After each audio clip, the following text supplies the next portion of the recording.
8th students, take lesson 9, matter around us. Today we are going to study about matter around us. Matter around us. Okay, matter என்றால் என்ன? பருப்பொருள்.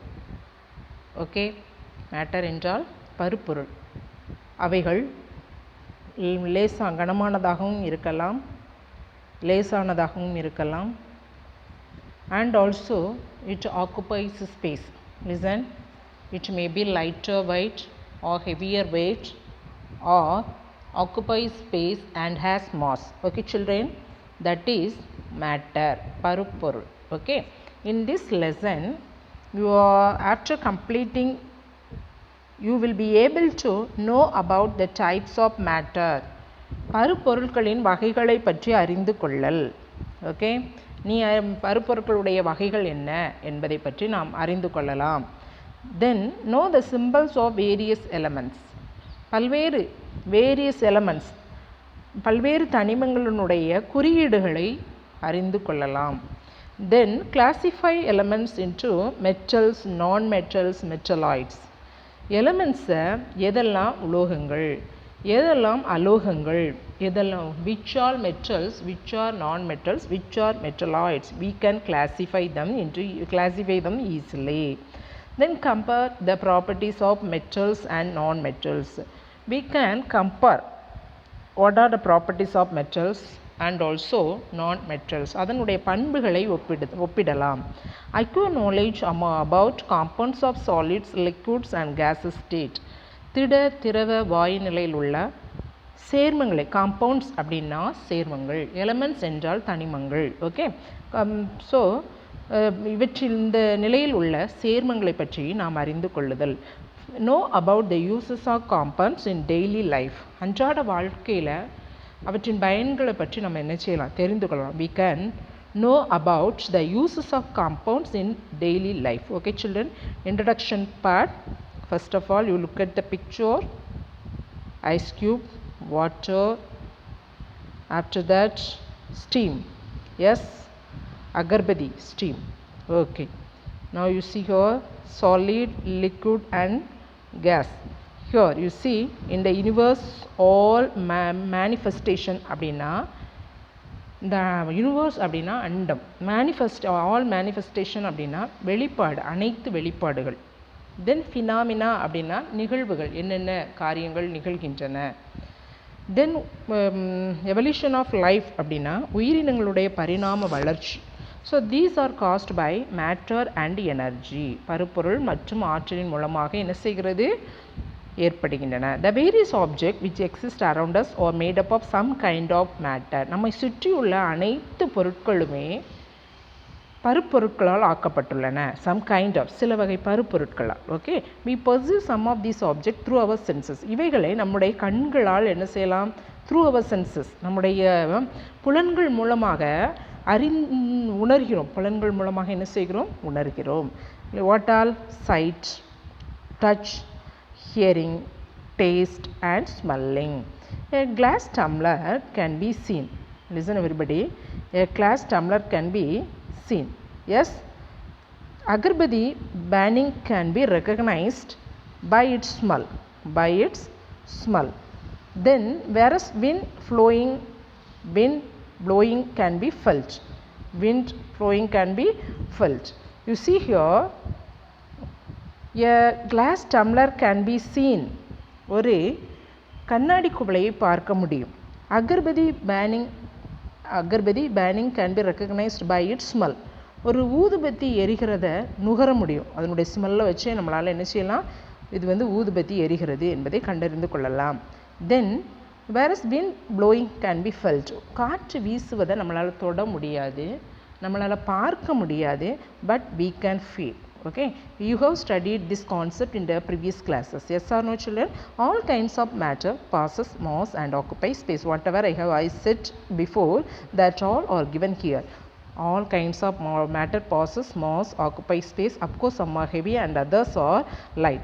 Thus matter can be defined as anything which occupies space or volume and mass and can be perceived by our senses. எந்த எப்பொருள் இடத்தை அடைத்துக்கொள்ளும் பண்பையும் குறிப்பிட்ட நிறையும் பெற்றிருக்கிறதோ அதுதான் எது என வரையறுக்கப்படுகிறது?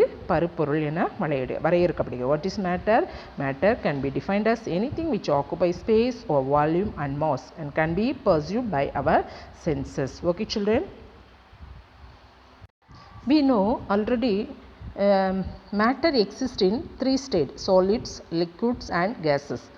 Solids, give some examples: stone, wood, iron, sand, like these things are solid. Then next, liquids: fruit juice, milk, water.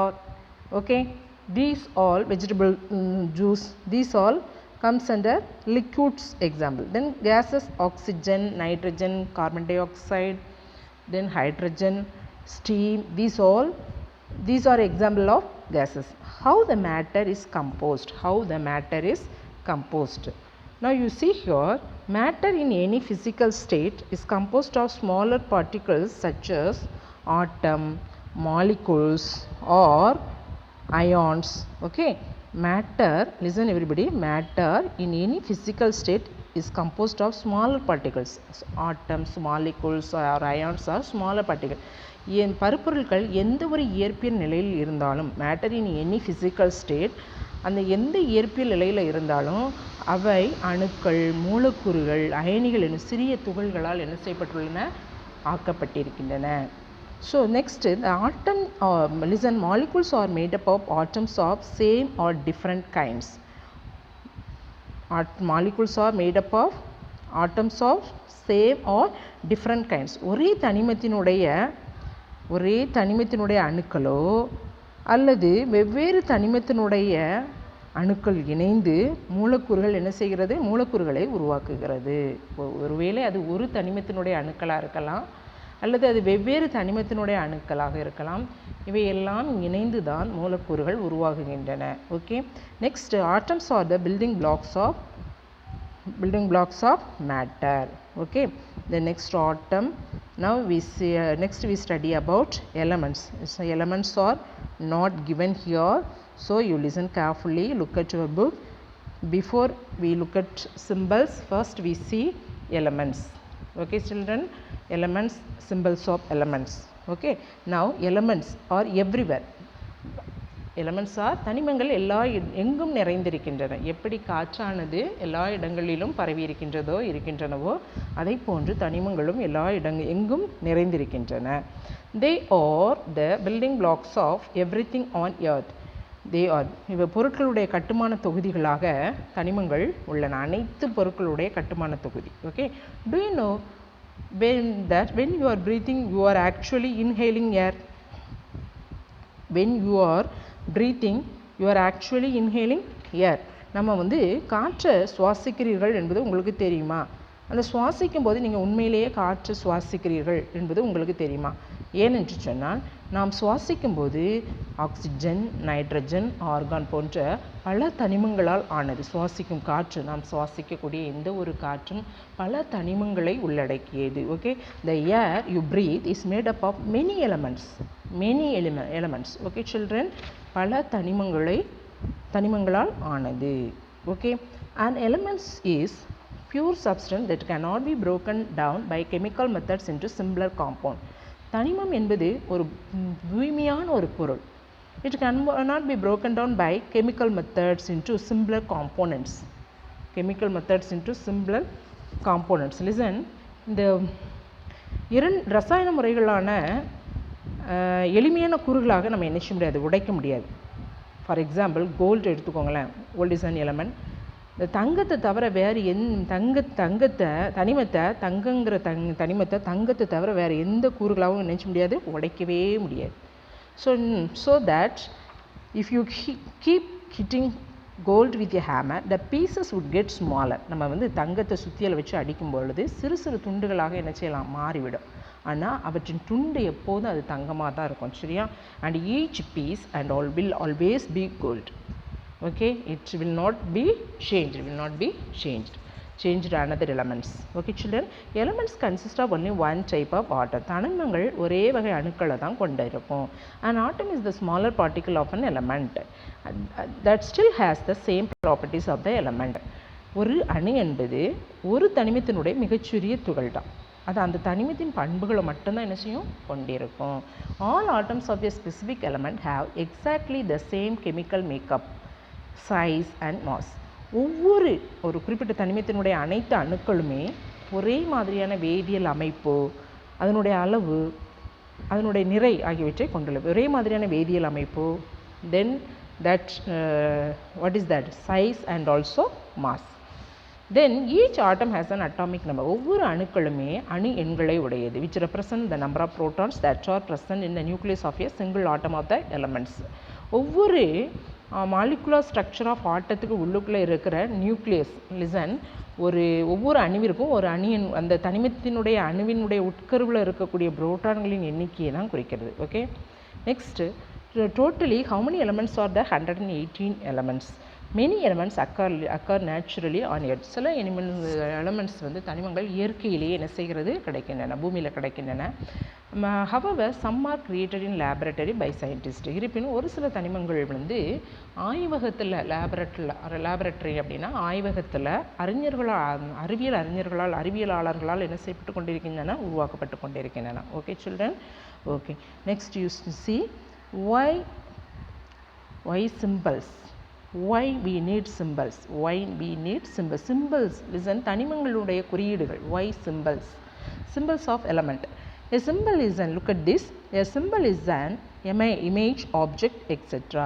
that stand for some meaning. ஒரு குறிப்பிட்ட பொருளை உணர்த்தக்கூடிய உருவம், பொருள் ஆகியவை தான் என்னது, ஒரு பொருளை உணர்த்தக்கூடிய ஒரு உருவமோ பொருள் ஆகியவை தான் எது என்று சொன்னால் குறியீடு. இமேஜ் என்று சொன்னால் உருவம், ஆப்ஜெக்ட் என்று சொன்னால் பொருள். ஓகே, ஆகியவற்றினுடைய குறியீடு. ஒரு குறிப்பிட்ட பொருளை உணர்த்தக்கூடிய ஒரு உருவம், பொருள் ஆகியவை குறியீடு என்று அழைக்கப்படுகிறது. Next, for instance a dove is a symbol of peace. பெரும்பாலுமே நம்முடைய நகர்ப்புறங்களில் என்ன சொல்லுவாங்க அப்படின்னா, அமைதியின் குறியீடு அப்படின்னு சொன்னால் அமைதியின் புறாவை தான் எடுத்துக்காட்ட சொல்லுவாங்க. சரியா? We do not, similarly we denote mathematical operation by symbols. அதே போன்று கணிதத்தில் வந்து நம்ம வந்து ஒரு சில குறியீடுகளை வந்து பயன்படுத்துகிறோம். கணித செயல்பாடுகளில் குறியீடுகள் மூலமாக நிறைய தீர்வுகளை காண்கிறோம். For example, plus denotes addition. கூட்டு செயலை வந்து கூட்டல், அதாவது அடிஷனை வந்து ப்ளஸ் என்கிற ஒரு குறியீட்டினால நம்ம என்ன செய்கிறோம், குறிக்கிறோம். அதே இது சப்ட்ராக்ஷன், கழித்தலை வந்து மைனஸ் அப்படிங்கிற ஒரு குறியீட்டினால என்ன செய்கிறோம், கணக்கிடுறோம். In the same way, in chemistry, each element is denoted by a symbol. இதே போல தான் வேதியியல்லையும் ஒவ்வொரு தனிமத்துக்கும் ஒவ்வொரு குறியீடுகள் என்ன செய்யப்படுகிறது, குறிக்கப்படுகிறது. Next, writing out the name of the element every time would become too trouble. எப்பொழுதுமே ஒரு எலிமெண்ட் அப்படின்னா நைட்ரஜன், NITROGEN அப்படின்ற எல்லா இடத்துலையுமே எப்பொழுதுமே நம்ம எழுதுவது வந்து மிகவும் சிரமமாக உள்ளது. So, the name of the element is represented by shortened form called as symbol. அதனால் தனிமங்களினுடைய தனிமத்தின் பெயரினை குறியீடா சுருக்க வடிவில் என்ன செய்யலாம், குறிக்கிறோம். Okay, next, symbol of elements. First, Greek symbols. You look at this Greek symbol. கிரேக்க குறியீடுகள். என்ன, கிரேக்க குறியீடுகள். Let us learn the brief history of symbols of element. Greek symbols. The symbols in form of the geometrical shapes were those used by the ancient Greeks. Were used by the ancient Greeks. Okay, ancient Greeks. To represent the four basic elements around us, such as earth, air, fire and water.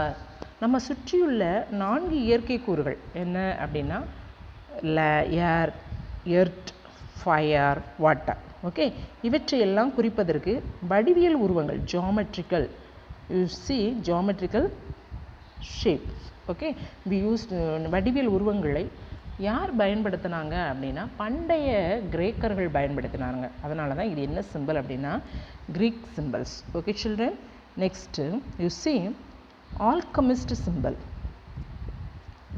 In the days of alchemists, the different materials that they used were represented by the above mentioned symbols while they tried to change less valuable metal into gold. The process was called alchemy, and the men who did this were known as alchemists. You see here, children, in the days of alchemist அப்படின்னா ரசவாதிகள்.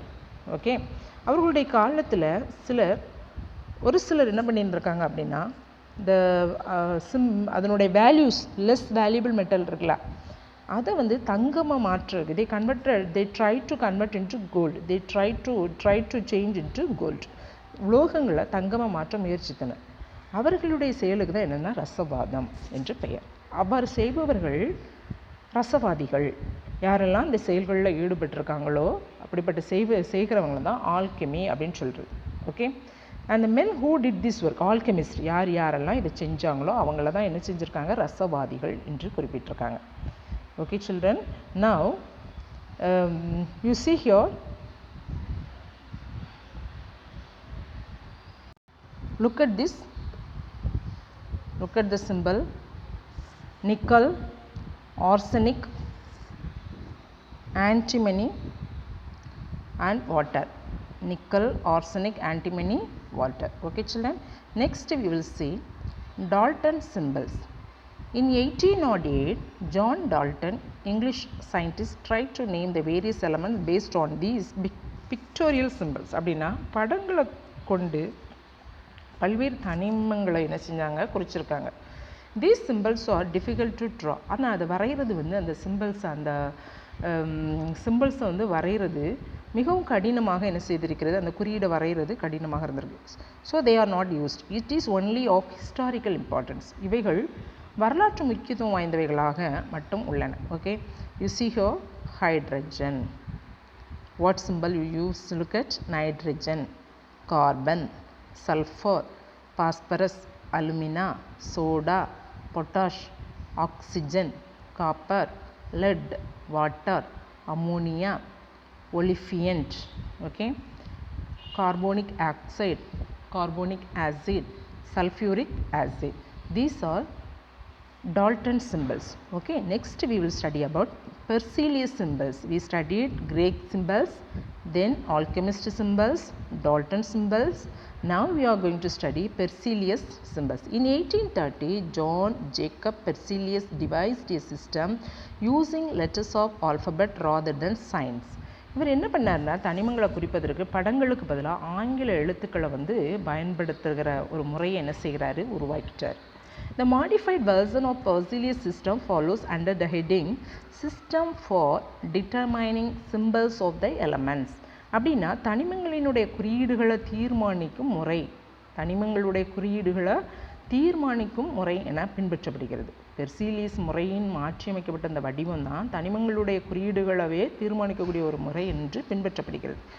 So present system for determining symbols of the elements, தனிமங்களின் குறியீடுகளை தீர்மானிக்கக்கூடிய தற்காலிக முறை.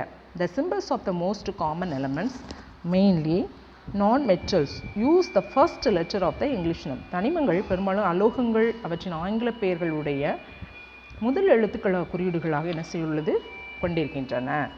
You see here element boron, first letter B, so the symbol is B. Carbon, C, C-A-R-B-O-N, so the first letter C, so the symbol is C. Fluorine, F. Hydrogen, H. Iodine, I. Nitrogen, N. Oxygen, O. Phosphorus, P. Sulfur, S. Then vanadium, B. Uranium, U. Yttrium, Y. Okay children. Then if the name of the element has the same initial letter as another element, then symbol uses the first and second letters of the element's name. Listen everybody, if the name of the element has the same initial letter as another element, ஒருவேளை ரெண்டு தனிமங்களுடைய ஆங்கில பெயர் ஒரே முதல் எழுத்துக்களை கொண்டிருந்தால் முதல் இரண்டு எழுத்துக்களை சேர்த்து குறியீடு எழுதப்படுகிறது. ஓகே, ஃபார் எக்ஸாம்பிள் அலுமினியம் முதல் இரண்டு எழுத்துக்கள் AL, barium BA, beryllium BE, bismuth BI, bromine BR, cobalt CO, gallium Ga, helium He, lithium Li, neon Ne, then silicon Si, argon Ar. Okay children. Next one, if the first two letters of the names of the elements are the same. ஒருவேளை முதல் இரண்டு எழுத்துக்களும் ஒன்றாகவே இருக்கக்கூடிய தனிமங்களும் உண்டு. அந்த தனிமத்துக்கு என்ன பண்ணுவாங்க அப்படின்னா, ஒரு தனிமத்திற்கு முதல்ல உள்ள ரெண்டு எழுத்துக்கள், அடுத்த தனிமத்திற்கு முதல் மற்றும் மூன்றாவது எழுத்தை என்ன செய்கிறாங்க, குறியீடாக பயன்படுத்துகிறாங்க. You see, in the first two letters of the names of the elements are the same. ஒருவேளை இரண்டு எழுத்துக்களுமே ஒரே மாதிரியாக இருந்தால், the two letters of the names of the elements, ஒரு தனிமங்களினுடைய இரண்டு எழுத்துக்களுமே ஒரே மாதிரியாக இருந்தால் அதனுடைய சிம்பல் எவ்வாறு எடுத்துக்கொள்ளப்படுகிறது என்று சொன்னால், first letters and second. Otherwise first முதல் இரண்டு எழுத்துக்களும் மற்றொரு தனிமத்திற்கு முதல் மற்றும் மூன்றாவது எழுத்து. So that the symbol consists of first letter and second or the third letter of the English name that they do not have in common. Okay children, முதல் இரண்டு எழுத்துக்கள் மற்றொரு தனிமத்திற்கு முதல் மற்றும் மூன்றாவது எழுத்துக்கள் என்ன செய்யப்படுகிறது, குறியீடாக பயன்படுத்தப்படுகிறது. ஃபார் எக்ஸாம்பிள், ஆர்கான் Ar முதல் இரண்டு எழுத்துக்கள். ஓகே, ஆர்சனிக்கில் முதல் எழுத்தும் மூன்றாவது எழுத்தும் As, குளோரினில் பாருங்கள் Cl முதல் எழுத்து அண்டு மூன்றாவது எழுத்து, குரோமியம் Cr முதல் எழுத்து மூன்றாவது எழுத்து, புரோமின் Br முதல் இரண்டு எழுத்துக்கள், கோபால்ட் CO முதல் இரண்டு எழுத்துக்கள். Like this. Okay children. Calcium, cadmium, magnesium, manganese, silicon. Okay, next fourth one, some symbols are used on the basis of their old names or Latin name of an element. There are 11 elements. Some symbols are used on the basis of their old names or Latin name of an element. There are 11 elements. Name of the element sodium. அதனுடைய லட்டின் name என்ன? லட்டின் name natrium. What is that? Natrium. Okay, சில தனிமங்களுடைய குறியீடுகள் அவற்றினுடைய Latin கிரேக்க பெயர்களினுடைய அடிப்படையில் எழுதப்படுகின்றன. Okay, மொத்தம் எத்தனை தனிமங்கள் இருக்குது? How many elements R the? 11 elements. Next potassium, then gallium. Okay, potassium, gallium K, then iron, ferrum Fe. Okay children. Next you see copper, cuprum Cu, silver, argentum. Okay, then gold, Au, mercury, hydrogenum, Hg, hydrogenum. Okay, next lead, blumbum, Pb. Next tin, stannum, antimony, stibium. What is that? Stibium, Sb. Tungsten, wolfram, W. Okay children. Next you see some elements are named using name of country, scientist, color. Some elements are named using name of country, scientist, color, mythological character, planet. சில தனிமங்களுடைய பெயர் நாடுகள், அறிவியல் அறிஞர்கள், அவங்களுடைய கோள்களினுடைய பெயர்கள், நிறம் இவற்றிலிருந்து பெறப்படுகின்றன. Okay, now you see Americum, name derived from America, country. This is country name. Okay, so symbol Am. Europeum, Europe, country, symbol EU. Then next nobelium, Alfred Nobel அப்படிங்கிற ஒரு சயின்டிஸ்டுடைய பெயர். So nobelium NO symbol. Iodine, violet, color, this is color Greek. Okay, so I. Next mercury, god Mercury, mythologic character. Mythologic character என்னமா?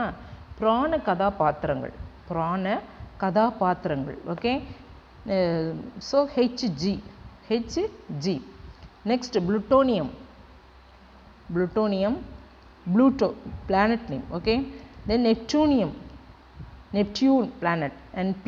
Then uranium, Uranus, planet U. Next we will study, now we study writing the symbol. Okay, we will study writing the symbol. ஒரு தனிமத்தினுடைய குறியீட்டை எழுதுறது. for a given element. While writing a symbol for an element, we should adhere to the following method. சில விதிமுறைகளை நம்ம என்ன செய்யணும் அப்படின்னா follow பண்ணணும். Okay, if the element has S, நம்ம ஏனோ தானோ நம்ம இஷ்டத்துக்குலாம் எழுத முடியாது. We should follow some rules. Okay, if the element has a single English letter and as a symbol, it should be written in capital letter. It should be written in, ஒரு வேளை தனித்த ஆங்கில எழுத்தை குறியீடாக கொண்டிருந்தால் அந்த எழுத்தினை வந்து பெரிய எழுத்தை நம்ம என்ன செய்யணும், எழுதணும். For elements having 2 letter symbol, the first letter should be in capital followed by small letter. 2 எழுத்துக்களை குறியீடாக கொண்ட தனிமங்களுக்கு முதல் எழுத்தை வந்து நம்ம அப்போ ஆங்கில பெரிய எழுத்தில் எழுதணும், இரண்டாவது எழுத்தை வந்து ஆங்கிலத்து சிறிய எழுத்தில் என்ன செய்யணும், எழுதணும். Okay children, next you come here, we will study metals and non-metals. What is that? metals and உலோகங்கள் மற்றும் அலோகங்கள். Now we study about metals and non-metals. Metals உலோகங்கள், non-metals அலோகங்கள். The progress of man towards civilization tool is linked with the discovery of several metals and non. மனிதனுடைய நாகரிக வளர்ச்சி பல உலோகங்கள் மற்றும் அலோகங்களுடைய கண்டுபிடிப்புடன் என்ன செய்யப்படுகிறது, தொடர்புடையது. The progress of man, மனிதனுடைய வளர்ச்சி. Okay, the towards civilization, நாகரிகம். So it's linked with the தொடர்புடையது, with the discovery of several metals and non-metals. Even today, the index of prosperity of a country depends upon the amount of metals and non-metals it produces. The wealth of a country is measured. The wealth of the country, you see here, the wealth of the country is measured by the amount of gold in its reserve. So அதாவது ஒரு நாட்டினுடைய வளமைக்கான குறியீடு அந்நாடு உற்பத்தி செய்யக்கூடிய உலோகங்கள் மற்றும் அலோகங்களுடைய அளவை பொறுத்து தான் அமையுது. இப்போ நம்ம நாடு உற்பத்தி செய்கிறதுல வந்து அதாவது உலோக மெட்டல்ஸை அண்ட் நான் மெட்டல்ஸை உற்பத்தி செய்யும் அளவை வந்து பொறுத்து தான் அமைகிறது. நம்முடைய நாட்டினுடைய முன்னேற்றம் நம்ம உற்பத்தி செய்கிற உலோகங்கள் மற்றும் அலோகங்களுடைய அந்த பெருக்கத்தை பொறுத்து தான் அமைகிறது. ஓகே, ஒரு நாட்டினுடைய பொருளாதாரம் நாட்டில் இருப்பில் வைக்கப்பட்டுள்ள தங்கத்தினுடைய அளவை கொண்டு தான் அளவிடப்படுது. நம்ம நாட்டிலோட பொருளாதாரம் இவ்வளவு, நம்ம நாட்டில் எவ்வளவு தங்கம் இருப்பு இருக்குது அதை வச்சு தான் என்ன செய்யப்படுகிறது, அளவிடப்படுகிறது. Okay children, so these days metals and not metals are used for making tools, machines, cars, utensils. Okay, some of the common metals used are iron, copper, gold, lead, zinc, aluminum, magnesium, nickel, chromium and mercury. Then similarly the common non-metals used are nitrogen, then oxygen, hydrogen, carbon, sulfur, phosphorus and chlorine. An element can be identified as metal and non-metal by comparing its property with the general properties of metals and non-metal. அதாவது ஒரு தனிமம் உலோகமா அல்லது அலோகமா என்பதை அதன் பண்புகளை உலோகங்கள் மற்றும் அலோகங்களுடைய பொது பண்புகளுடன் ஒப்பிட்டு தான் அடையாளம் காணலாம். Okay, so in doing so இப்படி செய்யும்போது we find that some elements neither fit with the metals and non-metals. இப்படி நம்ம செய்யறதுனால சில தனிமம் உலோக பண்புடனும் ஒத்து போகாது, அலோக பண்புடன் என்ன செய்யாது, ஒத்து போகாது.